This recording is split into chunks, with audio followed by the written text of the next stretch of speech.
హల్లెలూయా. మొట్టమొదటిగా మీకు అందరికీ చేసే హెచ్చరిక, ఒమిక్రాన్ అనే కరోనా వింత వ్యాధి ఎక్కువగా ఉంది. వేల్పూర్లో, తణుకుల ప్రాంతంలో కొత్త కేసులు నమోదయ్యాయి. మీరందరూ కూడా మాస్క్ ధరించి శానిటేషన్ చేసుకుని దూరాన్ని పాటించండి. ఒకరితో ఒకరు సంభాషించకండి, ఒకరి మీద ఒకరు పడకండి. చిన్నపిల్లలను జాగ్రత్తగా కాపాడుకోండి, మాస్క్ తీనివ్వకండి. బయట పిల్లలు ఎవరున్నారో వాళ్ళందరినీ లోపలికి లాక్కురండి, బయట ఎవరిని ఉండనివ్వకండి. బయట పిల్లలు ఉన్నారో చూడండి. అలాగే మీకు అందరికి హెచ్చరిక, కొంతమంది పిల్లలు బస్సు దగ్గరికి వెళ్ళడం, బస్సు లోపలికి వెళ్ళడం, కారు దగ్గరికి వెళ్ళడం, గీతలు గీయడం, మోటార్ సైకిల్ దగ్గరికి వెళ్ళడం, పడగొట్టడం. ఎవరు అలా చేశారో వాళ్ళని 12 గంటలు చీకటి గదిలో బంధిస్తాం. వింటున్నారా? చీకటి గదిలో అంటే లైట్ తీసేసి గది తలుపేసి 12 గంటలు. కుర్రవాళ్ళు వింటున్నారా? బస్సు దగ్గరికి వెళ్ళినా, కారు దగ్గరికి వెళ్ళినా, మోటార్ సైకిల్ దగ్గరికి వెళ్ళినా వాళ్ళని పట్టుకుని ఒక చీకటి గదిలో 12 గంటలు బంధించి ఉంచుతాం. వినబడిందా? ఎవ్వరు బస్సుల దగ్గరికి, మోటార్ సైకిల్ దగ్గరికి, కారు దగ్గరికి, ఆటోల దగ్గరికి, వాహనాల దగ్గరికి పిల్లలు వెళ్లకుండా పెద్దవాళ్ళు చూసుకోండి. పిల్లలందరూ గమనించండి. అలాగే సండే స్కూల్ చాలామంది తగ్గిపోతున్నారు. హాన్సిక, యోసేపు, సంతోష్, సుధీర్, దుర్గేష్, మీరు సండే స్కూల్ మానకూడదు. సండే స్కూల్లో దేవుని ఆశీర్వాదం ఎక్కువగా ఉంటుంది. చాలాసార్లు చెప్పాను మీకు.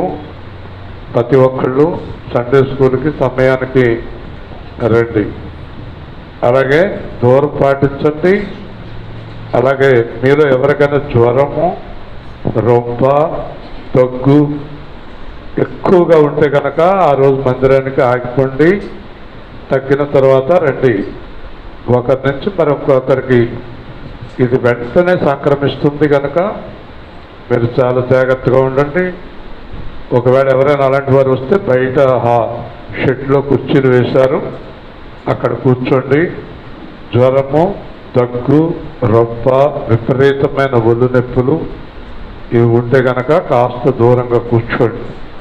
మిగిలిన వారికి రాకుండా జాగ్రత్త పడదాం. అలాగే దేవుని సన్నిధి కొరకు ప్రార్థించండి. ఈ భయంకరమైన వ్యాధి ఇంకొక 15 రోజులు విజృంభిస్తుందని చెప్తున్నారు.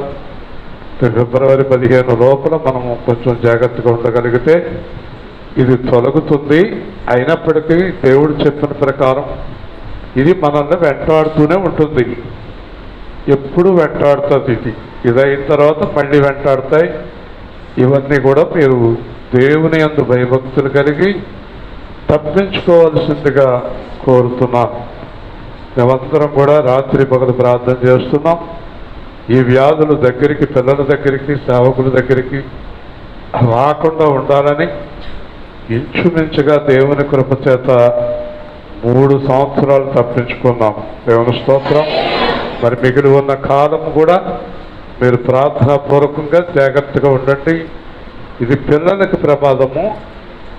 12-15 ఏళ్ల వయసు ఉన్న వారికి కొంచెం ప్రమాదము. అంచేత దీన్ని మీరు జాగ్రత్తగా కాపాడుకుంటే ఏమి కాదు. మాస్క్ తీయకండి, మాట్లాడకండి, చేతుల మీద చేతులు వేసుకోకండి, బాగున్నావా అని అడగండి. మీరు బాగున్నామని అడిగిన వెంటనే వారు బాగోరు. అంచేత మీరు బాగున్నామని అడగకుండా కళ్ళతోటి బాగున్నావా అని చూడండి. వాళ్ళు బాగున్నానని కళ్ళు ఊపితే సరిపోతుంది. కొద్ది రోజులు జాగ్రత్తలన్నీ మనం పాటించాలి. దేవుని యందు మరి దేవుని కృప ఉన్న వారికి ఎలాంటివి ఏమి జరగవు.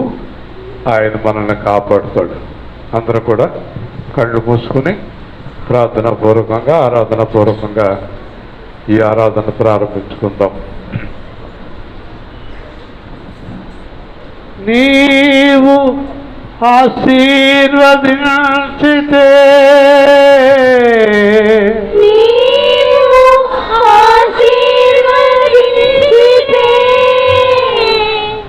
నీవు ఆశీర్వదించితే ఆశీర్వదించితే నీవు ఆశీర్వదించితే అది ఎన్నటికి ఆశీర్వాదమే. అది ఎన్నటికి ఆశీర్వాదమే. నీ ఆశీర్వాదము పొంది నీ ఆశీర్వాదము పొంది నేను నా సమస్తము నీవు నా సమస్తము నీ సన్నిధిలో నీ సన్నిధిలో స్థిరపరచబడుదుముగాక. స్థిరపరచబడుదుముగాక. నీవు ఆశీర్వదించితే నీవు ఆశీర్వదించితే నీవు ఆశీర్వదించితే నీవు ఆశీర్వదించితే అది ఎన్నటికి ఆశీర్వాదమే. అది ఎన్నటికీ ఆశీర్వాదమే. అబ్రహామును ఆశీర్వదించితివి, అబ్రహామును ఆశీర్వదించితే దావీదును ఆశీర్వదించితివి, దావీదును ఆశీర్వదించితే దానియేలును ఆశీర్వదించితివి, దానియేలును ఆశీర్వదించితే సౌలును ఆశీర్వదించితివి, పౌలును ఆశీర్వదించితే నన్ను కూడా ఆశీర్వదించితివి. నన్ను కూడా ఆశీర్వదించితే ఆరాధన స్తుతి ఆరాధన ఆరాధనా స్తుతి ఆరాధనా ఆత్మతో సత్యముతో ఆరాధన ఆత్మతో సత్యముతో ఆరాధనా పరిశుద్ధుడా ఆరాధన పరిశుద్ధుడా ఆరాధనా పరిశుద్ధుడా ఆరాధన ఎంతో పరిశుద్ధుడా ఆరాధనా ఈ దినమున నా కార్యము ఈ దినమున నా కార్యము నెరవేర్చుచున్నావు యేసు క్రీస్తు. నెరవేర్చుచున్నావు యేసుక్రీస్తు. ఈ దినమున నా కార్యము ఈ దినమున నా కార్యము నెరవేర్చుచున్నావు యేసు క్రీస్తు. నెరవేర్చుచున్నావు యేసుక్రీస్తు. ఊహించు వాటి కన్నను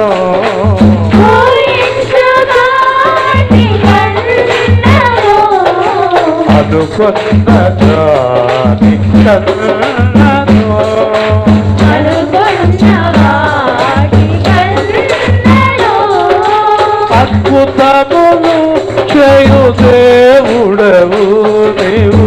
అద్భుతములు చేయు దేవుడవు.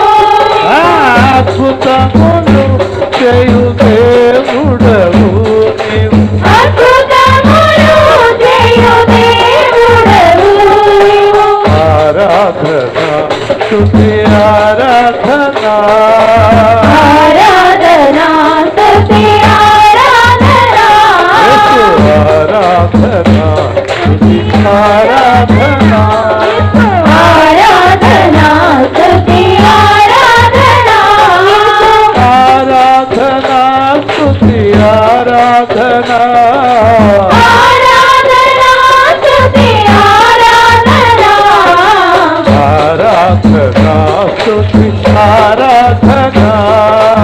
ఆరాధనా స్తుతి ఆరాధనా ఉన్నవాడా ఉండేవాడా ఉన్నవాడా ఉండేవాడా ఎల్లప్పుడూ ఉండేవాడా ఎల్లప్పుడూ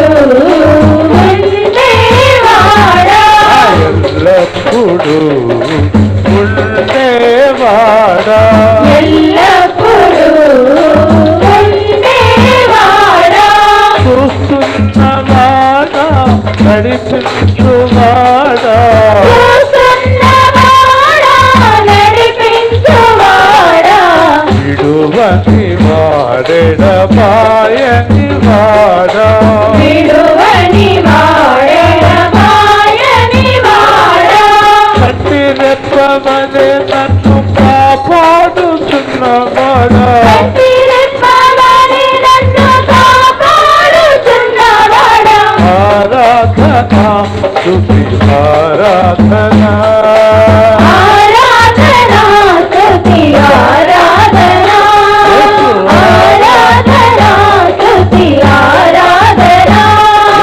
ఆరాధనా స్తుతి ఆరాధనా యేసు ఆరాధనా స్తుతి ఆరాధనా యేసు ఆరాధనా స్తుతి ఆరాధనా ప్రభు ఆరాధనా స్తుతి ఆరాధనా ప్రభు ఆరాధనా స్తుతి ఆరాధనా నా ప్రార్థన ఆలకించువాడా నా ప్రార్థన ఆలకించువాడా నా దుఃఖ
ఆశీర్వదించితే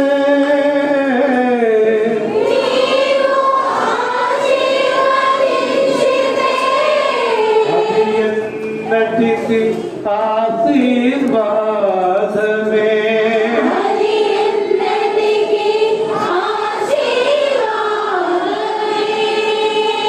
కొద్ది నిమిషాలు దేవుడితో మాట్లాడారు. ఎన్నాళ్ళ నుంచి చేస్తున్న ప్రార్థన విషయాలు జరిగేటట్టు దేవుడిని అడగండి. మీ ఇబ్బందుల నుంచి విడుదల అడగండి, దుఃఖం నుంచి విడుదల అడగండి, ఆవేదన నుంచి విడుదల అడగండి. ఎన్నాళ్ళ నుంచి ఎదురు చూస్తున్న కార్యాలు ఈ దినాన్ని జరగాలని దేవుడు ఆదేశిస్తాడు. మీరు ఎన్నాళ్ళ నుంచి ఎదురు చూస్తున్న కార్యాలు ఈ దినమున దేవుడు జరిగినట్లు ఆజ్ఞాపిస్తాడు. మీరు ప్రార్థించముగా నమ్మకముగా ప్రార్థించాలి. నమ్మకముగా ప్రార్థించాలి. ఏమాత్రము సందేహం ఉండకూడదు, ఏమాత్రము అవిశ్వాసం ఉండకూడదు. దేవుడి మీద పూర్ణమైన నమ్మకముతో ప్రార్థించాలి. అప్పుడు దేవుడు మన కార్యాలు సంతోషముగా నెరవేరుస్తాడు.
క్రీస్తు యేసు నామములో ప్రార్థిస్తున్నాము తండ్రి, ఆమేన్. కూర్చుందాం ప్రశాంతంగా, హృదయంలో ఎలాంటి సందేహాలు లేకుండా దేవునిలో బలంగా కొనసాగుదాం.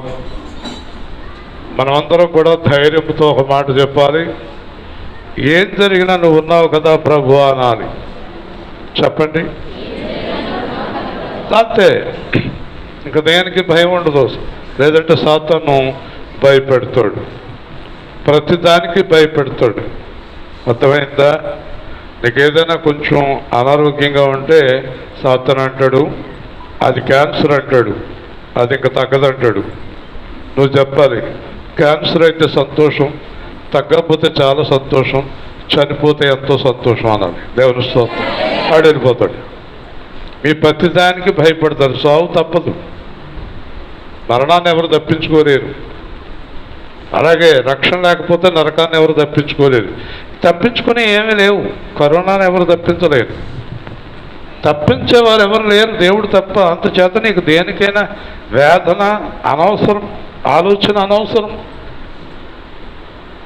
చాలా అనవసరం.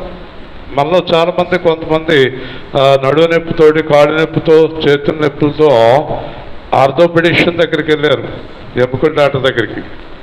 ఎముకల డాక్టరు ఏడలో చాలామందిని ఇక్కడ ఉన్నారు, మీరేమీ చేయొద్దు, పడుకోండి, మీరు ఏం చేసినా చచ్చిపోతారు అన్నాడు. 7 ఏళ్ళు అయింది, 8 ఏళ్ళు అయింది, 5 ఏళ్ళు అయింది, 6 ఏళ్ళు అయింది. అప్పుడు మనం ఆయన అడగాలి, మేమేమి చేయమండి, కాస్త రోజు భోజనం పంపించండి అని. నేను ఎందుకు పెడతాను, మరి నేనెందుకు పడుకోవాలి, చస్తే చస్తాను, ఆ ఎప్పులతోటి పనిచేస్తాను. దేవుని స్తోత్రం. అలాగే నాకు చాలా కాలం కాళ్ళు నొప్పులు, సువార్త చేసేటప్పుడు ఒక కాలు ఇలా పెట్టుకుని చెప్పిన సందర్భాలు ఉన్నాయి. చాలామంది అన్నారు, మీరు డాక్టర్ గారు ఎముకల డాక్టర్ దగ్గరికి వెళ్ళండి అన్నారు. నేను వెళ్ళన్నాను. నరసాపురంపేట అబ్బాయి, ఈయనమ్మా ఎప్పుడు అటు ఇటు చూస్తావో, నువ్వు నాకు కనబడతావు, అది నీ కర్మ, నా కర్మ అర్థం అవుతుంది. సరే, అటు ఇటు చూడకండి, దేవుడి వాక్యం మీద దృష్టి ఉంచండి. ఇంతవరకు మన జీవితాలు అంతకే బాగోలేదు, సరైన దారి లేదు మనకి. దేవుని మీద దృష్టి ఉండదు, ఎక్కడెక్కడో ఉంటుంది ఆలోచన. చెవి ఇటువైపు ఉంటుంది, ముఖం అటువైపు ఉంటుంది కదండి. రోడ్డు మీద అలా ఉంటారా మీరు? రోడ్డు మీద అలా వెళ్తారా? ముఖం ఇంకో పక్క పెట్టుకుని ఇలా వెళ్తారు. రోడ్డు మీద వెళ్తే ఏమవుతారు? క్రైస్తవులు అయితే సమాధి, లేదంటే శ్మశానం, అంతకుమించి వేరే దారి ఏం దొరకదు. చాలా జాగ్రత్తగా వినాలి దేవుడి మాటలు. చాలామంది నన్ను ఆర్థోపెడిషన్ దగ్గరికి వెళ్ళమన్నారు. ఆర్థోపెడిషన్ దగ్గర చుట్టూ బాగుంది. ఆర్థోపెడిషన్ దగ్గరికి వెళ్ళామనుకోండి, వెంటనే ఆర్థోపెడిషన్ ఏమంటాడు తెలుసా? మీరు ఈ రోజు నుంచి సువార్త చేయొద్దు అంటాడు. ఏ రోజు నుంచి? డాక్టర్ గారి దగ్గరికి వెళ్ళిన రోజు నుంచే. మరి ఆ సువార్త చేస్తూ చేస్తూ చేస్తూ ఉండగా అది అసలు కనబడకుండా పోయింది. దేవుని స్తోత్రం. హల్లెలూయా. ఇలాగ అస్తమానం శరీరం వైపుకి కొద్దిగా తేడా వచ్చి ఇలాగేలా చూసేసుకునేవాళ్ళు దేవుడి రాజ్యానికి పనికిరారు. భయంకరమైన అనారోగ్యంతో పౌలు సువార్త చేశాడు. భయంకరంగా మాడిపోయిన తర్వాత యోహాను ప్రకటన గ్రంథం రాయించాడు. ఇవన్నీ గుర్తు చేసుకోవాలి మీరు. చేతుల్లో మేకులు కొట్టుకున్న యేసు ప్రభుని గుర్తు చేసుకోవాలి. అత్తమానం కూడా అనారోగ్యం గురించి భయపడిపోయి, బాధపడిపోయి ఏదో జరిగిపోద్దేమో అని కంగారు పడకూడదు. జరిగేది జరగక మాందం. క్యాన్సరే వచ్చింది, వస్తుంది, రాని ఏం చేస్తాం? నీ వల్ల ఏమవుతుంది? ఎవరి వల్ల ఏం కాదు. పూర్వం మా చదువుకునే వయసులో, చిన్న వయసులో ఎవరికైనా ఏదైనా అనారోగ్యం వస్తే డాక్టర్ గారి దగ్గరికి వెళ్ళేవారు, మందు ఇచ్చేవారు, తగ్గిపోయేది, మళ్ళీ చచ్చిపోయేదాకా వచ్చేది కాదు. ఇప్పుడు ఏ అనారోగ్యం అయినా డాక్టర్ గారి దగ్గరికి వెళ్ళిన తర్వాత పెరుగుతుంది, రాను పెరుగుతుంది. మామూలుగా నెలకి స్టార్టింగ్లో ఆయన 300 రూపాయలు మందులు రాస్తాడు. ఒక 4 సంవత్సరాలకు అది 3000 అవుతుంది. చచ్చిపోయేటప్పటికి అది 12,000, 15,000 అవుతుంది ఆ మందులు. అంటే నీ రోగము పెరిగిందా తగ్గిందా? మందులు వేసుకున్నాక పెరిగిందా తగ్గిందా? మందులు వేసుకున్నాక. అదేంటి? మందులు వేసుకున్నాక షుగర్ పెరుగుతామేంటి? మందులు వేసుకున్నాక బీపీ పెరుగుతామేంటి? అసలు మీరు ఎప్పుడైనా కొంచెం బుర్ర పెట్టి ఆలోచించారా? మందులు వేసుకున్నాక రోగం పెరగాలా తగ్గాలా? మందులు చెప్పండి. పెరుగుతుందా తగ్గుతుందా? అంతకంతగా మందులు పెరుగుతున్నాయా? డాక్టర్ గారి దగ్గరికి ఆగిపోయారా? అంతకుముందు డాక్టర్ గారి దగ్గర 2 నెలలకు వెళ్ళేవారు, ఇప్పుడు నెలకి, ఇప్పుడు 15 రోజులకి, మళ్ళీ వారం రోజులకి. అంచేత దేవుడి మీద ఆధారపడండి. దేవుని స్తోత్రం. అస్తమానం కంగారు ఈ దరిద్రపు శరీరం గురించి. ఆత్మాలోచన ఎవరికి లేదు. ఎప్పుడు ఏమి తిందుమా, ఏమి త్రాగుదుమా, ఏమి ధరించుకుందుమా. ప్రభువులో చాలామంది లేరు. అంచేత మీరందరూ గుర్తుపెట్టుకోండి, మీ న్యాయం మీరు చేయండి, జ్ఞానంతో వెళ్ళండి, కానీ దేనికి భయపడకండి. దేవుని స్తోత్రం. హల్లెలూయా. భయపడుట వలన మనుషులకు ఉరి వచ్చును. భయపడకండి. బైబిల్ గ్రంథంలో గొప్ప గొప్ప వారు దేనికి భయపడలేదు. చంపేస్తావా, చంపేసుకో, అగ్నిగుండంలో వేస్తావా, వేసుకో అన్నారు, కానీ బాబాయ్ బాబాయ్ బాబాయ్ బాబాయ్ అన్నారు కదండి. మీరు బాబోయ్ అనే సంఖ్య చాలా ఎక్కువ ఉంది, ఎందుకో తెలియదు కదా. ఒక అమ్మాయి నాటగా దగ్గరికి వచ్చింది నేను ఉండగానే. ఆ అమ్మాయి చాలా లావుగా, ఎత్తుగా, మంచి బలంగా ఉంది. బలంగా ఉంటే డాక్టర్ గారు ఏదో చిన్న టెస్ట్ చేస్తారమ్మా అన్నారు. చిన్న టెస్ట్ ఇక్కడ ఏదో చేస్తారన్నారు. బాబాయ్ బాబాయ్ బాబాయ్ బాబు డాక్టర్ గారు అన్నారు, ఈ అమ్మాయి ఇంత ఉన్నావో ఇంత టెస్ట్కే బాబోయ్ అంటామేంటి, ఎందుకంత భయం? ఆ బాబోయ్ బాబోయ్ ఏంటి? ఎంత మనిషి ఉన్నా భయమేనా? భయమే. వద్దండి, దేవుళ్ళు ధైర్యంగా సాగుదాం. దేవుని స్తోత్రం. శోధనలు, వేదనలు, బాధలు, నిందలు ఎన్ని ఉన్నా దేవుళ్ళు బలంగా సాగిపోదాం. దేన్ని లెక్క చేయవలసిన అవసరం లేదు. ఇక్కడ ఈరోజు వాక్యం చదువుతున్నాను. ఆదికాండము 12వ అధ్యాయం, చాలా ప్రాముఖ్యమైన అంశాన్ని నేను మీకు అందిస్తున్నాను. ఆదికాండము 12వ అధ్యాయం. పిల్లలు ఎవరి దగ్గర, ఎవరైనా బస్సు దగ్గర కానీ, మోటార్ సైకిల్ దగ్గర కానీ, కారు దగ్గర కానీ ఉన్నారేమో చూడు. కారేపు లాక్కొచ్చి తమ్మానికి కట్టేస్తుంచు, 12 గంటలు జైలు. పిల్లలు ఎవరైనా సరే ఉన్నారా? బస్సు, కారు, మోటార్ సైకిళ్ళు చూడండి. కోతి పిల్లలు అంటారండి. ఏ పిల్లలేళ్ళో? కోతులు. కోతుల్లో 2 రకాలు ఉంటాయి, మామూలు కోతులు, పండు కోతులు. ఈ బస్సుల దగ్గరికి వెళ్ళేవాళ్ళు వీళ్ళందరూ పండు కోతులు అన్నమాట, ప్రమాదకరమైన వాళ్ళు. ఓకే, జాగ్రత్తగా ఉండండి. అంచేత ఆదికాండము 12వ అధ్యాయం. బోళ్ళంత డబ్బులు అయిపోతాయి ఆ బస్సులకి, కార్లకి. వీళ్ళేమో తెల్లో ఏదో ఒకటి చేస్తారు. 12వ అధ్యాయం. యెహోవా అంటున్నాడట అబ్రాహాముతోటి, నీవు లేచి నీ దేశం నుండి, నీ బంధువుల యొద్ద నుండి, నీ తండ్రి ఇంటి నుండి బయలుదేరి నేను నీకు చూపించు దేశములకు వెళ్ళు. నిన్ను గొప్ప జనముగా చేసి నిన్ను ఆశీర్వదించి నీ నామమును గొప్ప చేయదు. నీవు ఆశీర్వాదముగా ఉందువు. నిన్ను ఆశీర్వదించు వారిని ఆశీర్వదించదను, నిన్ను దూషించు వారిని శపించదను. భూమి యొక్క సమస్త వంశంలోనే ఎంత ఆశ్చర్యింపబడిన అబ్రాముతో అనగా, యెహోవా అతనితో చెప్పిన ప్రకారం అబ్రాము వెళ్ళాను, లోతు అతనితో కూడా వెళ్ళాను. అబ్రాము హారాన్ నుండి బయలుదేరినప్పుడు 75 ఏళ్ళు ఈడుగలవాడు. దేవుని స్తోత్రం. ఈ వాక్యాన్ని మనం లోతుగా ధ్యానించే ముందు అనుకోకుండా మరి ఈ నెలలో 3వ ప్రసంగం రాజేష్ 2వ తారీఖు, 9వ తారీఖు, 23వ తారీఖు. దేవుడి కృప. కొద్దిసేపు దేవుని వాక్యాన్ని వినండి. అబ్బాయి వాక్యాన్ని అందిస్తాడు మీకు.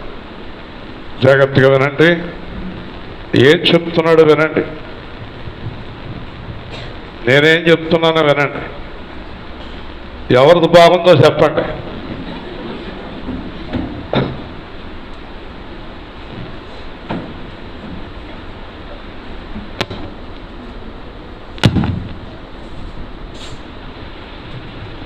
చిన్న ప్రార్థనతో మొదలు పెడదాం. పరిశుద్ధ ప్రేమ గల మా తండ్రి, మరి ఈరోజు మీ వాక్యం ద్వారా అనేకమైన సత్యాలు మాకు తెలియచేయమని, మరి మా ఆత్మకు కావాల్సిన ఆహారం మాకు దయచేయమని, మీ చిత్తమే మా అందు నెరవేర్చమని యేసు నామమున అడుగుతున్నాం తండ్రి. ఆమేన్.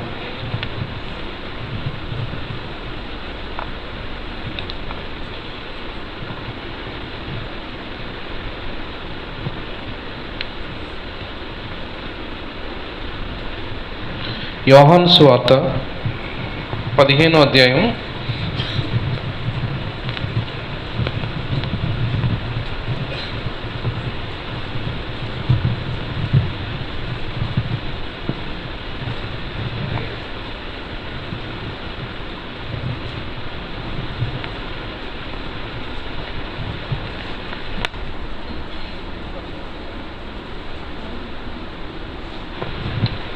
యోహాను సువార్త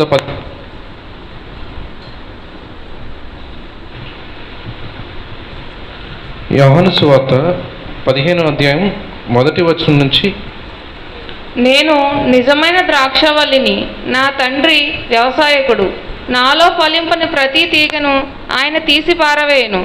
ఫలించు ప్రతి తీగె మరీ ఎక్కువగా ఫలింపవలనని దానిలోని పనికిరాని తీగలను తీసివేయను. నేను మీతో చెప్పిన మాటను బట్టి మీరెప్పుడూ పవిత్రులై ఉన్నారు. నా యందు నిలిచియుండుడి, మీ యందు నేనును నిలిచియుందును. తీగ ద్రాక్షవల్లిలో నిలిచి ఉంటేనే గాని తనంతట తానే ఎలాగ ఫలింపదో, అలాగే నా యందు నిలిచి ఉంటేనే కానీ మీరును ఫలింపరు. ద్రాక్షవల్లిని నేను, తీగలు మీరు.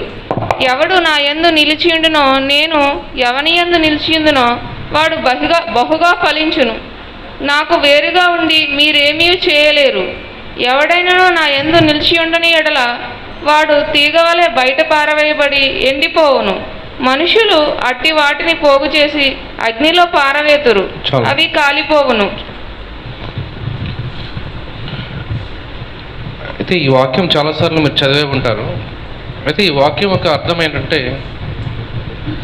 ఇక్కడ నేను నిజమైన ద్రాక్షావల్లిని యేసు ప్రభు చెప్తున్నారు.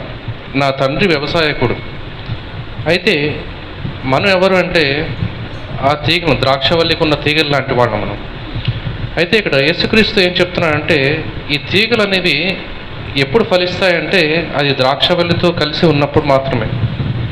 ఈ ద్రాక్షవల్లిని యెహోవా తండ్రి వ్యవసాయకుడు.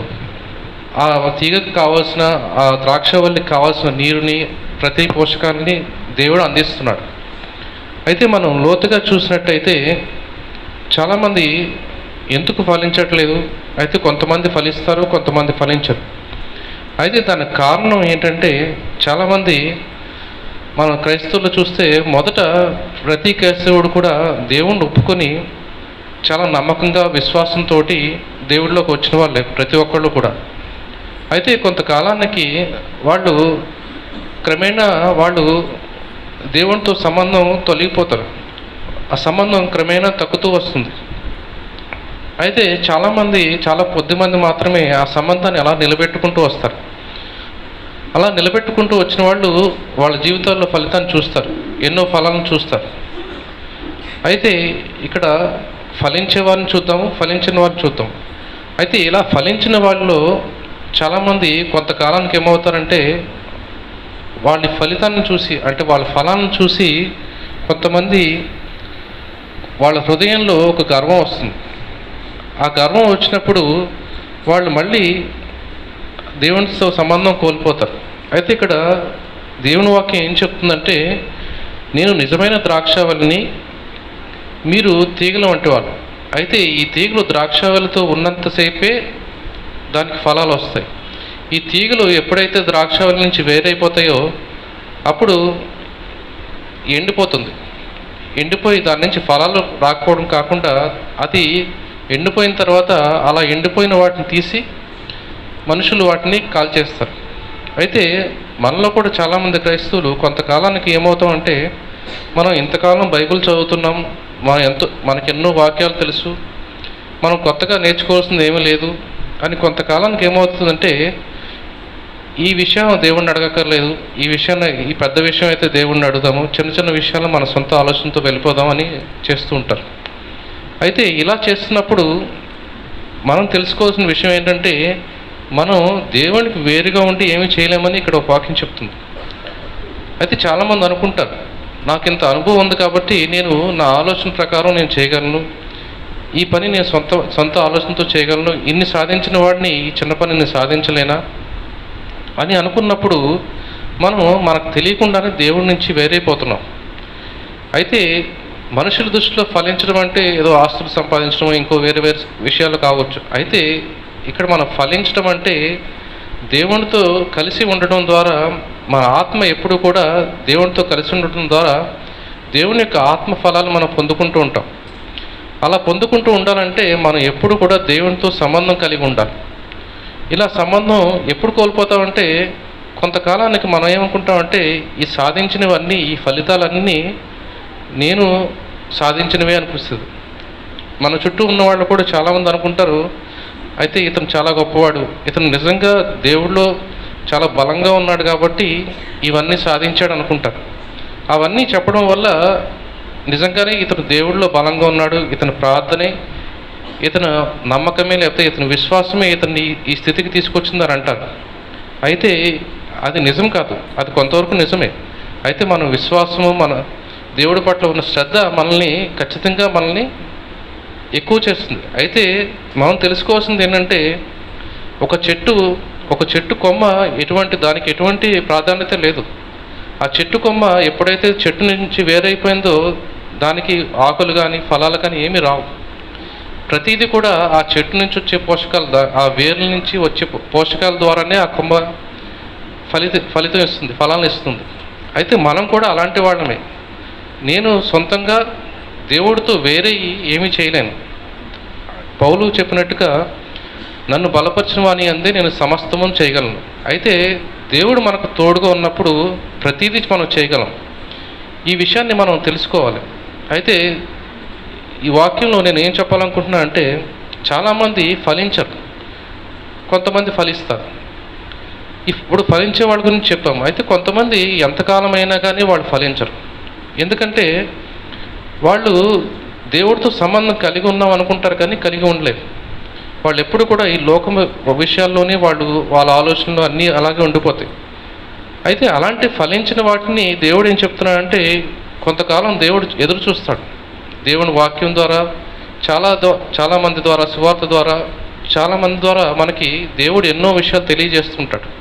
అయితే మనం ఎప్పటికీ కూడా దాన్ని గ్రహించకుండా దాన్ని పక్కన పెడుతూ వస్తే కనుక మనం ఖచ్చితంగా, ఇక్కడ తండ్రి వ్యవసాయకుడు అంటున్నాడు. ఆ వ్యవసాయకుడు ఏం చేస్తాడు, ఈ కొమ్మ ఎప్పుడూ ఫలించదు, దీని ద్వారా మనకు ఉపయోగం లేదని చెప్పి ఆ కొమ్మని నరికేస్తారు.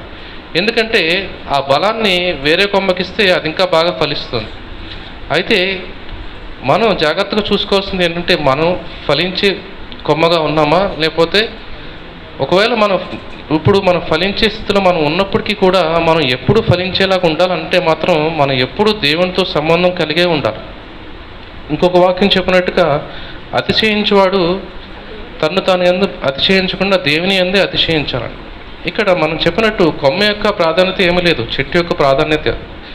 కాబట్టి మనం ఫలిస్తున్నామా, మనం ఎలా ఉన్నా, ఈరోజు మనం బ్రతికున్నా ఏమున్నా కానీ అది దేవుని కృపని మనం నమ్మాలి. అది మన యొక్క ఆలోచన కానీ, మన జ్ఞానం కానీ, మన తెలివితేటలు కానీ, దేనివల్ల కూడా మనం ఈ స్థితిలో లేమని మన నిజాన్ని తెలుసుకుని దేవుని మీద విశ్వాసంతో ఉండాలి. ఇవన్నీ తెలుసుకున్నప్పుడు ఒక మనిషికి కావాల్సిన ముఖ్యమైన లక్షణం ఏంటంటే దీనత్వం. అంటే మనం చాలామంది చూస్తుంటాం, ఒక స్థాయి పెరగగానే, కొంచెం డబ్బులు రాగానే, ఉద్యోగం రాగానే, ఏదో లేకపోతే జ్ఞానం రాగానే మన పిల్లల్ని చూస్తుంటాం. చిన్నప్పుడు ప్రతిదీ అడుగుతూ ఉంటారు, కొంచెం ఎదిగేసరికి వాళ్ళు ఇది నాకు తెలుసులే అంటారు. అంటే ఇక్కడ మనం కూడా అదే చేస్తున్నాం. ఇది ఒక మనిషి యొక్క లక్షణం ఇది. అంటే నేను చాలా చదువుకున్నాను, నాకు తెలుసు. మనం దేవుడి దగ్గర కూడా అదే చేస్తున్నాం. మనం ఎన్నో రోజులు, ఎన్నో సంవత్సరాలు దేవుడితో గడిపాం కాబట్టి నాకు ఇది తెలుసు, ఇది దేవుడి ప్రకారం కరెక్టే అని వెళ్ళిపోతుంటారు. అయితే దేవుడు ఏం చెప్తున్నాడంటే, ప్రతి పని, ప్రతి ఆలోచన, ప్రతి మాట కూడా మీరు చేసే ముందు అది దేవుడికి సంబంధించిందా కాదా అనేది మీరు సరిచూసుకుంటూ ఉండాలి. మనం దేవుని ప్రకారం నడుస్తున్నామా లేదా అనేది ప్రతి క్షణం మనం చూసుకుంటూ ఉండాలి. అలా మనం నిజంగా ఫలించకపోతే కనుక దేవుడు ఆ కొమ్మని తీసి పారవేస్తాడు.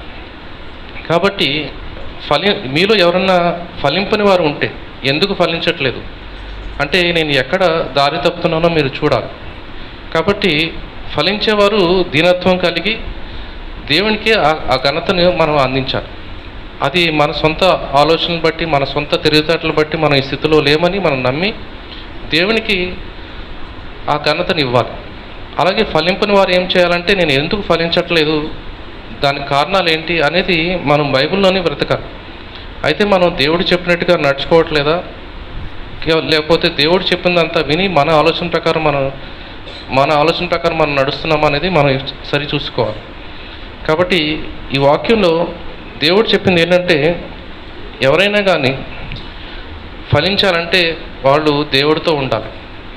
అలా ఉంటేనే మనం ఎప్పుడూ ఫలిస్తాం. కాబట్టి ఈ వాక్యం దీని యొక్క ఉద్దేశం ఏంటంటే క్రైస్తవుల్లో చాలామంది నేర్చుకోవాల్సిన ఇంకొక లక్షణం ఏంటంటే, మనం చూస్తే కనుక పరిశుద్ధత లేదా ప్రేమ ఇవన్నీ అనుకుంటాం. అయితే దేవుడు మన నుంచి ఒక లక్షణం కోరుకుంటున్నాడు. అన్నిటికంటే ముఖ్యంగా ఒక లక్షణం ఏంటంటే అది యథార్థత. అంటే చాలామంది ఒప్పుకోరు. అంటే యథార్థత అంటే నేను తప్పు చేశాను అని చెప్పి దేవుని ముందు ఒప్పుకోవాలి, మనుషుల ముందు ఒప్పుకోవాలి. ఆ యథార్థత లేకుండా దేవుడు ఏం చెప్తున్నాడంటే, పరిశుద్ధత కంటే పాపాన్ని జయించడం కంటే కూడా మీలో ఆ యథార్థత లేకపోతే దేవుడు మిమ్మల్ని ఇష్టపడడు. కాబట్టి దేవుడితో ఎప్పుడు సంబంధం కలిగి ఉండాలంటే కొన్ని లక్షణాలు మనం కలిగి ఉండాలి. నేను ముందు చెప్పినట్టుగా దేవుడితో మనం ఎప్పుడు కలిసి ఉంటే దేవుడు మనకు కావాల్సినవన్నీ ఇస్తుంటాడు. అయితే దేవుడితో మనం ఏకం ఎలా అవ్వాలంటే మనం దేవుడికి కలిగిన లక్షణాలు మనం కలిగి ఉండాలి. అందులో ఒక ముఖ్యమైనది ఏంటంటే యథార్థత. అంటే మనం చేసే పని, అంటే ఒక తప్పు చేస్తే నేను తప్పు చేశాను, లేకపోతే ప్రతిదీ కూడా నేను ఒప్పుకోవాలి. ఇప్పుడు ఏదో ఉద్యోగం వచ్చింది, లేకపోతే గొప్ప స్థాయిలో ఉన్నాము, అప్పుడు ఎవరైనా అడిగినప్పుడు ఇది నేను చాలా కష్టపడి చదివానని చెప్పడం కంటే కూడా ఇది దేవుని యొక్క కృప అని మీరు మనం మాట ద్వారా కూడా ఒప్పుకోవాలి. చాలామంది అది చెప్పరు, ఎందుకంటే ఇది నేను ఏదో కష్టపడి చేశానని చెప్తుంటారు. అయితే మన మాట ద్వారా కూడా సాక్ష్యం ఇవ్వాలి. మనం చేసే ప్రతి పనులు దేవుడికి ఘనత ఇస్తే కనుక దేవుడు మనల్ని ఇంకా గొప్పగా ఆశీర్వదిస్తాడు. ఇక్కడ వ్యవసాయకుడు తండ్రి అని చెప్తున్నాడు. కాబట్టి మనం ఫలించే కొలది దేవుడు ఇంకా సంతోషిస్తాడంట. మీరు ఫలించే కొలది ఇంకా ఫలించేలాగా దేవుడు మనల్ని ఆశీర్వదిస్తాడు. మన జీవితంలో ఆశీర్వాదాలు కావాలంటే మనం దేవుడితో సంబంధం కలిగి ఉండాలి. దేవుడితో సంబంధం కలిగి ఉండాలంటే మనం దేవుడికి కలిగిన లక్షణాలు మనకు కలిగి ఉండాలి. అలాంటివి ఆత్మఫలాలు చెప్పినట్టు దీర్ఘశాంతము, ఆశా నిగ్రహము, లేకపోతే ప్రేమ, యథార్థత, ఇవన్నీ మనం కలిగి ఉన్నప్పుడు దేవుడికి మనం దగ్గరగా అవుతాం. దేవుడి యొక్క లక్షణాలు మనం తెలుసుకుంటాం. అప్పుడు మనం మన జీవితంలో ఏదో శరీర రూపంలో కాకుండా ఆత్మానుసారంగా కూడా మనం ఫలిస్తాం. కాబట్టి ఈ చిన్న వాక్యము దేవుడు దీవించిన కాక చిన్న ప్రార్థన చేసుకుందాం. పరిశుద్ధులు, ప్రేమ గల మా తండ్రి, మరి ఈ వాక్యం ద్వారా మీరు మాకు అనేక విషయాలు తెలియజేశారు. మరి మేము ఫలించాలంటే మీ యందు ఉండాలి. మీ వాక్యంలో మేము ఎప్పుడూ స్థిరంగా ఉండి మీరు చెప్పినట్టుగా మేము నడుచుకుని మీ చిత్తానుసారంగా మేము జీవించడానికి సహాయం చేయమని, ఎల్లప్పుడూ మాకు తోడుగా నడిపించమని యేసు నామమున అడుగుతున్నాం తండ్రి. ఆమేన్.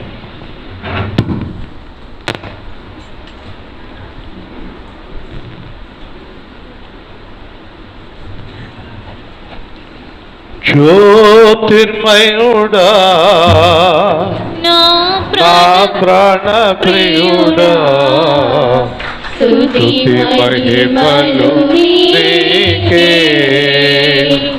జ్యోతిర్మయుడా నా ప్రాణ ప్రియుడా, స్తుతి మహిమలు నీకే. ఆత్మలో అనుక్షణం నా అతిశయము నీవే.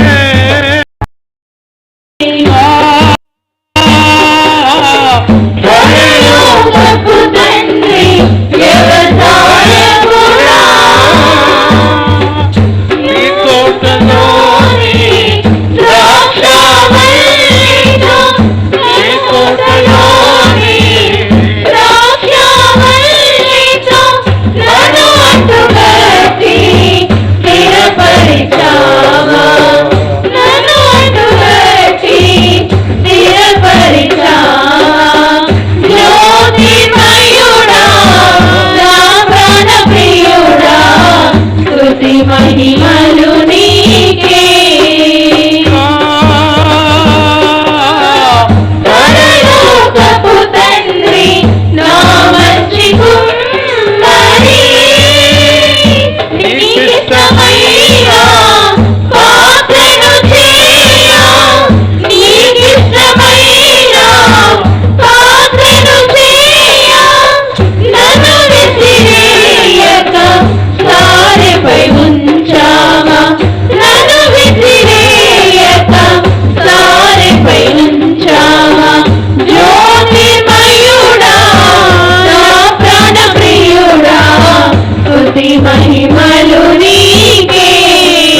క్రీస్తులో నిలిచి ఉంటే ఫలిస్తారు, లేదంటే లాగి పరేస్తారు, అగ్నిగుండంలో పడేస్తారు.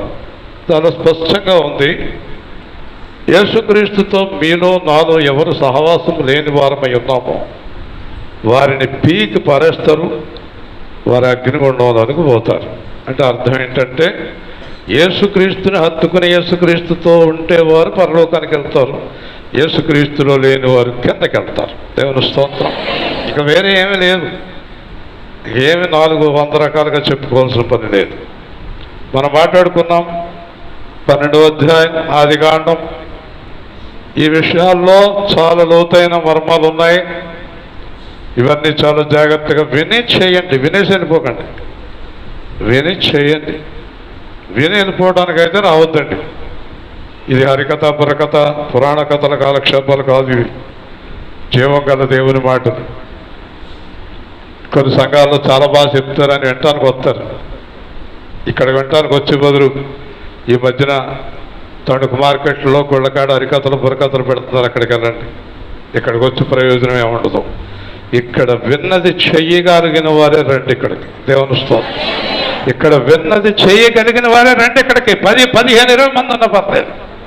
కాలక్షేపానికి రాకండి, ఏదో చూసిపోదామని రాకండి, మందిరం బాగుందని రాకండి, పాస్టర్ గారు ఎత్తుగా లాగున్నాడు అని రాకండి, కంఠం బాగుంది పాటలు బాగా పాడతాడు అనకండి.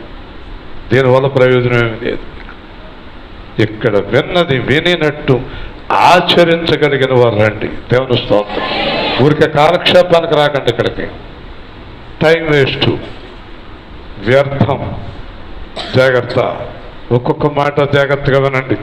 మొదటి మాట, నీవు లేచి నీ దేశము నుండి, బంధువుల నుండి, తండ్రి ఇంటి నుండి బయలుదేరి నేను చూపించే దేశానికి వెళ్ళిపో.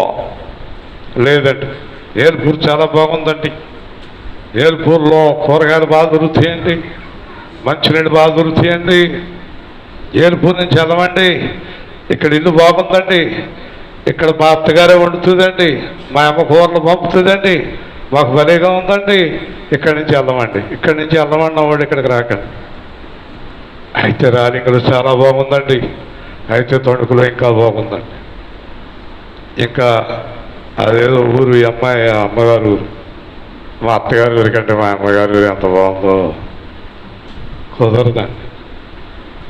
నీవు లేచి నేను చూపించు దేశానికి వెళ్ళా. దేవుని స్తోత్రం. వెళ్ళాడే లేదా చెప్పాలి. ఇక్కడ పొయ్యికాడు ఆకుపడిలాగా ఉందండి, ఇల్లు ఉందండి, పొలం ఉందండి, నీళ్ళు ఇలా కొడితే నీళ్ళు వచ్చేస్తాయండి, ఇలాగంటే బియ్యం వచ్చేస్తాయండి, బాగా. ఇక్కడే ఉంటావా? ఓకే.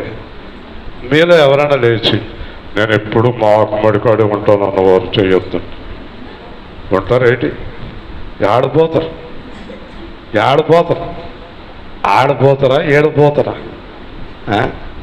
ఎందుకంటే కొంతమంది భాష ఇది, మేము ఏడే బాగుందను అక్కడ నిన్నే బాగుందా? ఏం బాగుంది? ఓకే, దేవుడు చూపించే ప్రదేశమే బాగుంటుంది. దేవుని స్తోత్రం. హల్లెలూయా. దేవుడు ఎక్కడికి వెళ్ళమంటే అక్కడికి వెళ్దాం, దేవుడు ఎక్కడ ఉండమంటే అక్కడ ఉంటాం. లేదంటే ఈ మధ్యన పైన అంతస్తు వేసుకున్నామండి, చాలా బాగుంది. ఎన్ని అంతస్తులు వేసినా టైం వస్తే వెళ్ళిపోవాలి. మా ఊరు చాలా బాగుంది అనకండి, మా ఇల్లు చాలా బాగుంది అనకండి, ఈ జీవితం చాలా బాగుంది అనకండి. దేవుడు చూపించేదే బాగుంటానండి. దేవుని స్తోత్రం. హల్లెలూయా. ఇప్పుడు చూడండి ఏమేమి వదిలేయమంటున్నాడు. అమ్మగారులు అయ్యగారులు వదిలేస్తారా? మొదట చూడండి, నీ దేశాన్ని వదిలేయి, నీ బంధువులను వదిలేయి, నీ తండ్రిని వదిలేయి. చెప్పండి. నీ దేశాన్ని వదిలేయి, నీ బంధువులను వదిలేయి, నీ తండ్రిని వదిలేయి. మీలో ఒకవేళ దేవుడు మీతో మాట్లాడి బయలుదేరండి అంటే వెళ్ళిపోతాను సిద్ధంగా ఉన్నవాడు కుడి చేసి చూపించాను. అబ్బో, ఒక ఆయన బయటికి వెళ్ళిపోయాడు, ఈయన వెళ్ళా ఏంటి? చేతులు బాగా చూపిస్తున్నారు. లేదండి, అన్నీ బాగున్నాయండి, అంత సెట్ అయిపోయిందండి. ఏమైపోయింది? సెట్ అయిపోయిందా? ఏం సెట్ అయిపోయింది? ఓయ్ మాట్లాడు. సెట్ అయిపోయింది, చాలా బాగుంది, మా జీవితం చాలా కరెక్ట్గా ఉంది, అంత భలేగా ఉంది. బైబిల్లో ఉంది, అంతా బాగుంది అనుకునేటప్పటికి ఉపద్రవం వస్తుందట. అక్కడ అంతా బాగుంది అనుకునే టైంలో అక్కడ ఏమీ బాగలేకుండా అయిపోద్ది. అప్పుడు ఏం చేయాలి? వెళ్ళిపోవాలి కదా. అంచేత అబ్రాహాముతో దేవుడు అంటున్నాడు, దేశాన్ని వదిలేయి, తల్లిదండ్రులను వదిలేయి, ప్రాంతాన్ని వదిలేయి, అందరినీ వదిలేయి, నేను చూపించు దేశానికి వెళ్ళు. దేవుని స్తోత్రం. గట్టిగా చెప్పాలి హల్లెలూయా. ఇప్పుడు మీకు ఒక మాట చెప్తున్నాను, ఇది మన దేశము కాదు, ఇది మన ఇల్లు కాదు, ఇది మన కుటుంబము కాదు, ఇది మన గృహము కాదు, ఇది మన ఊరు కాదు, ఇది మనది కాదు, మనది పరలోక దేశం. దేవుని స్తోత్రం. ఈ దేశంలో మనమందరం పరదేశం. నువ్వు ఎప్పుడైతే ఇక్కడ ఉన్న వాటిని ప్రేమిస్తున్నావో నీ జీవితం అట్టడుక్కి వెళ్ళిపోయింది. అంతే. సంతోషించు. దేవుడు ఏమన్నాడు? నీ భార్య యందు, నీ భర్త యందు, నీ పిల్లల యందు, నీ కుటుంబం అందు సంతోషించన్నాడా? ఆడమన్నాడా? సంతోషించన్నాడు. కానీ ఈ షాపు శాశ్వతం అనుకోవద్దు. దేవుని స్తోత్రం. హల్లెలూయా. చూసారండి, భర్త అంటాడు పెళ్ళంతోటి, నువ్వు షాప్ చూసుకోవే, నేను ఆరాధనకి వెళ్తాను. పెళ్ళం అంటది మొగుడితోటి, మీరు షాప్ చూసుకోండి, నేను ఆరాధనకి వెళ్తాను. చుట్టాలు వచ్చారంటే వీళ్ళకి వంట చేయాలంట, మీరు వెళ్ళండి ఆరాధనకి, నేను వంట చేస్తాను.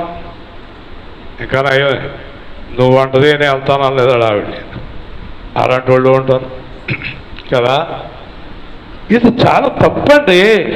మీ దగ్గరికి వచ్చి చుట్టాలను కూడా ఆరాధనకు రమ్మనండి. రావన్నారు అనుకోండి, మేము ఆరాధన నుంచి వచ్చాక వంట చేసి పెడతాం, కొంత లేట్ అని ఏమనుకోవచ్చానండి. కాదు, లేదండి, దేవుడి దగ్గరికి మానేస్తాం, వంటలు చేస్తాం. ఇదే కదా దుకాణం.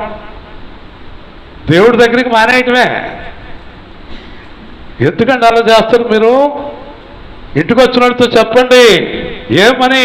అబ్రాహాము అయితే అలా చెప్తాడు, లేదు ముందు నేను ఆరాధనకి వెళ్తాను, మీరు ఎవరైనా ఉంటే రండి, లేదంటే మేము వచ్చిన తర్వాత వండి పెడతాం, తినండి, అప్పుడు దాకా ప్రేమతో కూర్చోండి. దేవుని స్తోత్రం. అంటారు అలాగ మీరు? అంటావా మళ్ళా నువ్వు? ఎస్తేర్ గారు చెప్పండి.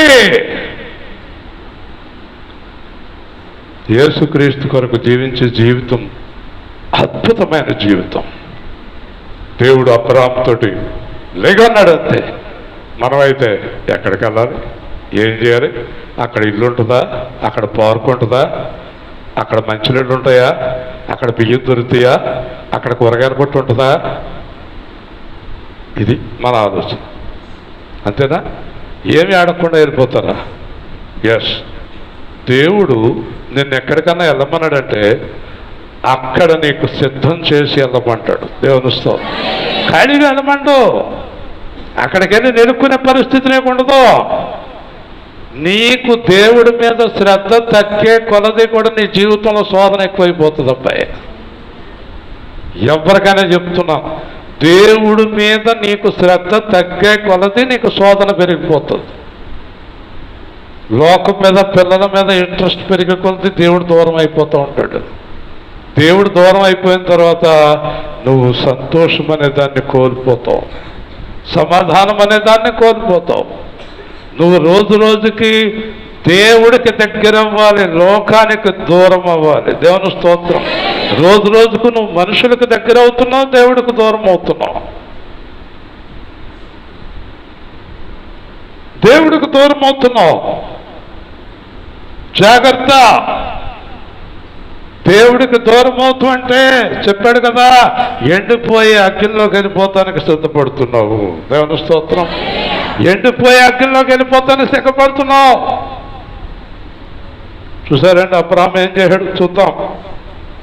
నిన్ను అక్కడ గొప్ప జనముగా చేస్తాను. ఎక్కడ చెప్పాలి?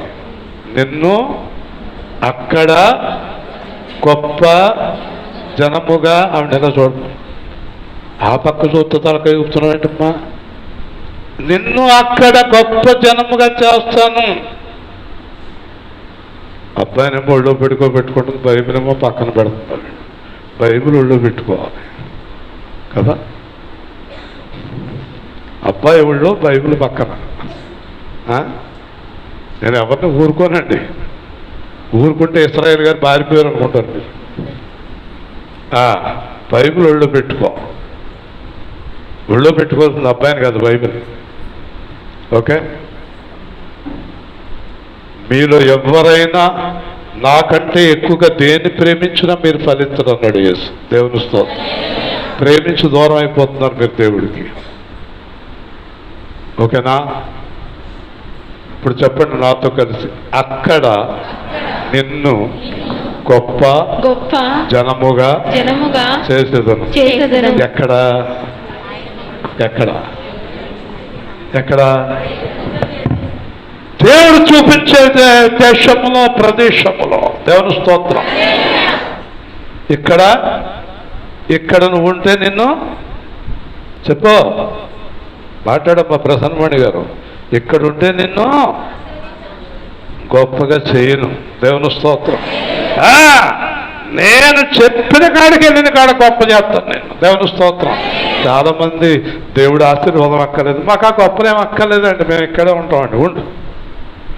ఉండు, నీకు ఎంత సువాసన వదిలి ఎక్కడికి వెళ్తావు మనము? ఎంత మధురమైన వాసన మా ఇంటికాడ. ఆ వాసన వదిలి మేము ఎక్కడికి వెళ్ళలేమండి. చిన్నప్పుడు మా ముసలిది ఒక కథ చెప్పింది నాకు. నీకు చెప్పాను చాలాసార్లు, కానీ ఆ కథ చాలా మంచి కథ ఉండిపోయి చెప్పింది. కానీ ముసలిదే ఏంటి ఆ కథ చెప్పినా ప్రసన్నమణి గారికి శ్రద్ధగా వింటున్నారు. వాక్యం కంటే కథలు బాగా వింటారు. ఓకే, శ్రద్ధగా వినండి. ఉప్పు చేపలు అమ్ముకునే వాళ్ళు ఉన్నారంట. ఉప్పు చేపలు అంటే సువాసన. కొంతమందికి ఉప్పు చేపలు అంటే చాలా ఇష్టం ఉండిపోయి, ఆ వాసన చాలా బాగుంటుంది వాళ్ళకి. ఈ ఉప్పు చేపలు అమ్ముకునే వాళ్ళు ఎక్కడికో వెళ్ళి అమ్ముకుంటూ ఉండగా సాయంత్రం అయిపోయింది, లేట్ అయిపోయింది. ఇద్దరు ఆడవాళ్ళు పాపం గంపలు 2 ఖాళీ అయిపోయినాయి. ఏదో ఇంకా 4-5 చేపలు మిగిలినాయి. వర్షం వచ్చేలాగా ఉంది. ఇద్దరు ఆడవాళ్ళు ఎక్కడికి వెళ్తారు? ఆ పక్కన ఏదో ఒక చిన్న గుడిసె ఉందట. ఆ గుడిసె దగ్గరికి వెళ్ళి, అమ్మ గాలి వచ్చేలాగా ఉంది, బయట బాగోలేదు, ఈ రాత్రికి మీ ఇంట్లో ఉండి పొద్దున్న వెళ్ళిపోతాం అన్నారంట. వాళ్ళు దానికేమమ్మా రండి లోపలికి అన్నారట. వాళ్ళెవరో మల్లె పువ్వులు వ్యాపారం చేస్తారట. ఏం చేస్తారు? ఉప్పు షాప్కి మల్లె పువ్వుకి ఏమైనా సంబంధం ఉందా? మీరు మల్లె పువ్వు ఉప్పు షాప్ పక్కన పెడితే దేని అవసరం ఎక్కువ వస్తుంది? నీకు బాగా అనుభవం. ఓకే, వీళ్ళు లోపలికి వెళ్ళేటప్పటికి ఇల్లంతా పువ్వులు. పాపం పువ్వులు వ్యాపారం చేసుకునేవాళ్ళు పువ్వులే కదా ఉంటాయి. లోపలికి వెళ్ళారు, పడుకున్నారు. ఎంతసేపటికి నాకు వస్తలేదంటాడు. ఏ వాసనకే? స్వరంపురం అమ్మాయి, ఏ వాసనకే? మల్లెపూలు వాసన పోవలేదంట. ఎవరికి పోలేదు సతీష్? అది ఎవరి కొంపాడికి ఇష్టం. ఎవరి కొంపాడికి ఇష్టం. ఆ యెహోషువకి ఎంత ఇష్టమో ఆ సావుకారు చుట్ట. ఆడెప్పుడు గుప్ గుప్ గుప్ గుప్ గుప్ అంటూనే ఉంటాడు. చుట్ట వాసన లేదనుకోండి, యెహోషువకి హోటల్ అంతా దెబ్బతిన్నట్టు కనబడుతుంది అని చెప్పి. ఓకే, అప్పుడు అర్ధరాత్రి అయిపోయింది, నిద్రాడటం లేదు. దాని చెల్లులో సలహా ఇచ్చిందంట. ఏమే ఎంత తింగరోళే మనం, ఆ తట్టలో మిగిలిన 2 చేపలు ఎలా పట్టురావే అని చెప్పి చెరుకో ముక్కు కాడ ఉప్పు చేప పట్టుకుంటే గాఢంగా నిద్రట్టేసిందంట. దేవుని స్తోత్రం చెప్పండి. పాపపు విశాల మార్గం పాపులకే అది అమృతం, పాపపు విశాల మార్గం, పాపులకే అది అమృతం, శత్రువులు ఎగిరిపోవును, దుష్టులు న్యాయ తీర్పులు. అత్తగారింటికాడ అన్నీ బాగుంటాయి, నిద్రాటలు. ఏమంటే అమ్మగారింటికి వెళ్తాం. ఆ అమ్మగారింటికాడ ఏమి లేకపోయినా నిద్రాడుతుంది. మనం ఏం చేయలేమండి. ఆలోచించండి. మనకు చాలా మందికి మహానుభావుడైన యేసుక్రీస్తు యొక్క పరిమళ వాసన ఇష్టం లేదండి, దుర్వాసనే ఇష్టం మనకి. ఆయన ఎవరు? పరిమళ వాసన. అందరూ దేవుని స్తోత్రం చెప్పండి. ఎంత ఇష్టపడాలండి మనం యేసు ప్రభువుని, ఎందుకు ఇలా దిగజారిపోతున్నాం. అబ్రహాం చూడండి, అక్కడ నిన్ను గొప్ప జనముగా చేస్తాను, అంతేకాదు నిన్ను ఆశీర్వదించి నీ నామమును గొప్ప చేయుదును. దేవుని స్తోత్రం చెప్పండి. హల్లెలూయా. నిన్ను ఆశీర్వదించి నీ నామమును గొప్ప చేయుదును. ఏం చేస్తాను నీకు అక్కడ చెప్పండి? ఎక్కడ? ఇక్కడ కాదు, ఏనుపూర్లో కాదు, ఇస్త్రీ పెట్టుకాడు కాదు, ఎక్కడ? అక్కడ నేను చూపించే స్థలములో నిన్ను ఆశీర్వదించి, అంతేకాదు నీ నామమును గొప్ప చేసేది. అందరూ అబ్రహాం గారు, అబ్రహాం గారు, అబ్రహాం గారు. ఇక్కడ ఎక్కడ చెప్పుకున్న వాళ్ళే లేరు, చూసిన వాళ్ళు లేరు. అక్కడైతే అందరూ అబ్రహాం గారు వస్తున్నారు, అబ్రహాం గారు వస్తున్నారు, అబ్రహాం గారు వస్తున్నారు, అబ్రహాం గారు వస్తున్నారు. నామాన్ని గొప్ప చేస్తాడంట, ఆశీర్వదిస్తాడంట, అభివృద్ధి చేస్తాడంట. ఇప్పుడు అర్థం చేసుకోండి, మీరు ఎవరు చెప్పిన కాడ ఎవరు చెప్పినట్టు జీవించాలి. చెప్పాలంత హల్లెలూయా చెప్పండి. అంతేగాని మీ సొంత ఆలోచన వద్దండి, మీ సొంత ప్రణాళికలు వద్దండి. మీరు చాలా తెలివైన వారు, కాకపోతే దేవుడి కంటే కొంచెం ఎక్కువ తెలివైన వాళ్ళు మీరు, అంతే. అంతేనా? కొంచెం. ఆయన జ్ఞానం ఎక్కడ, మన జ్ఞానం ఎక్కడ? దేవుని స్తోత్రం. దేవుడికే సలహాలు చెప్పేవాళ్ళు ఉంటారండి కొంతమంది. అలా కాదండి అన్నాడు లోతు. మరి ఎలాగో పాపం. ఓకేనా? నిన్ను ఆశీర్వదించాలి, నిన్ను గొప్ప చేస్తా. మన రోజు తణుకులో ఏదో ఒక ఆఫీసుని కలిశాను పని మీద. ఏదో మాటల సందర్భంలో మాట్లాడుకుంటూ ఉండగా బైపాస్ రోడ్లో, అదే ఏ సేవా కేంద్రమేనా అన్నాడు. నాగపతి. నేను కార్లో వెళ్ళేటప్పుడు వచ్చేటప్పుడు చూస్తానండి, చాలా బాగుంటుందండి.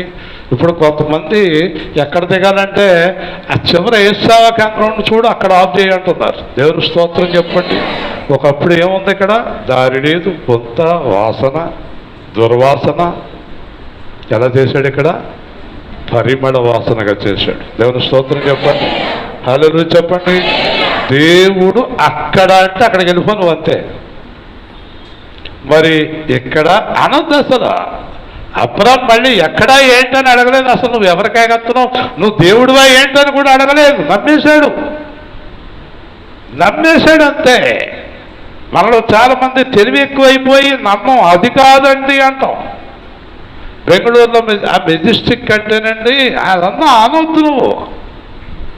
నాకు ఈ మధ్యన 4-5 సార్లు బెంగళూరు బన్నేరు కట్ట అని అనిపించింది. నేను బన్నేరు కట్ట ప్రాంతంలో చాలాసార్లు వెళ్ళేవాడిని. అక్కడ 4-5 సార్లు బెంగళూరు దగ్గర బన్నేరు కట్ట అని అనిపించింది. నేను 2-3 సార్లు అన్నాను, ప్రభు ఆ ప్రాంతం అంతా గందరగోళంగా ఉంటుందంటే మాట్లాడుతున్నాడు. బహుశా బెంగళూరు బన్నేరుగట్ట ప్రాంతంలో సువార్త ఉందో సేవ ఉందో మనకు తెలియదు, వెళ్ళిపోవాలి. దేవుని స్తోత్రం చెప్పండి. హల్లెలూయా. మనకేం తెలుసండి? మనకి సాయంత్రం జరగబోయేది కూడా తెలియదు కదా. ఇంత తెలివి లేని వారమై ఉండి తెలివైన వారముగా నటిస్తున్నాం మనం. మన తెలివితేటలు ఎందుకు పనికిరావండి? నేను చూపించు దేశానికి వెళ్ళు, అంతేకాదు నీవు ఆశీర్వాదముగా ఉండు. చెప్పండి, గట్టిగా చెప్పాలి.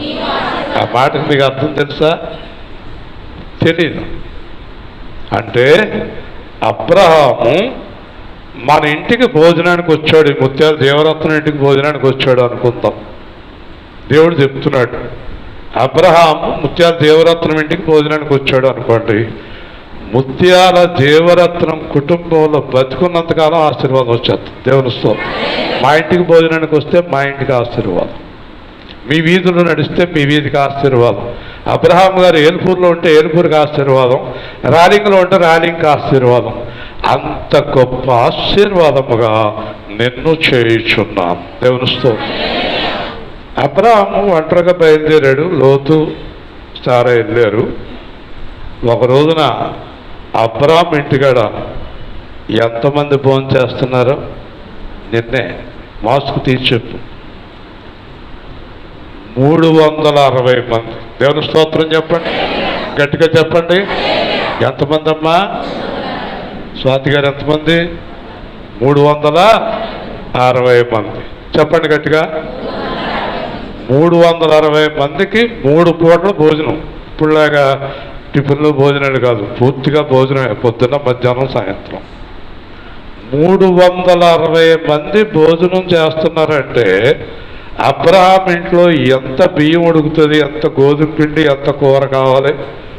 సంవత్సరానికి ఒకసారి కిష్మిష్ జనవరి 1కి నానాడేవాడు పడిపోయి కింద అడిపోయి మీద అడిపోయి ఆ 400 మందికి భోజనం పెడతానికే అమ్మమ్మమ్మ తలకాయలంతా ఊడిపోయి తలపోటు వచ్చేసి బాధ వచ్చేసి చందాలు అడుక్కుని అది చేసి ఇది చేసి ఎంత బాధపడుతున్నాం మనము. రోజు గెలవడమే భాగ్యం. ఆనంద్ కుమార్ ఆంధ్ర అమ్మేమో ఎల్పూర్లో, అత్తగారు ఎల్పూర్లో, పెళ్ళం ఎల్పూర్లో, పిల్లోడు ఎల్పూర్లో. నాకు కూడా పొయ్యి గడ ఆకుమళ్ళాక కాలనీ అన్నీ కుదిరినాయి అని అనకూడదు. ఆంధ్ర షుగర్స్లో ఉంటే నువ్వు 10 మందిని పోషిస్తున్నావు అనుకో, కేరళ వెళ్తే 100 మందిని పోషిస్తావు. దేవుని స్తోత్రం. వెళ్ళాలా వద్దా అమ్మగారు? వెళ్ళమంటే వాళ్ళ అమ్మగారిని అడుగుతుంది. వెళ్ళాలా? వెళ్ళాలి. దేవుని స్తోత్రం చెప్పండి. హల్లెలూయా. దేవుని స్తోత్రం చెప్పండి. పరలోకాన్ని మన దేశముగా ఎంచుకొని, పరలోక దేశాన్ని మన ఉనికిగా ఎంచుకొని, మన గురిని పరలోకంగా ఎంచుకుంటే నువ్వు బ్రతుకున్నంతకాలం ఆశీర్వాదం నీకు కూడా పరిగెత్తుకుంటూ వచ్చేస్తుంది. దేవుని స్తోత్రం. హల్లెలూయా. హల్లెలూయా. నాకు నీ కృప చాలును ప్రియుడా, నాకు నీ కృప చాలును, నాకు నీ కృప చాలును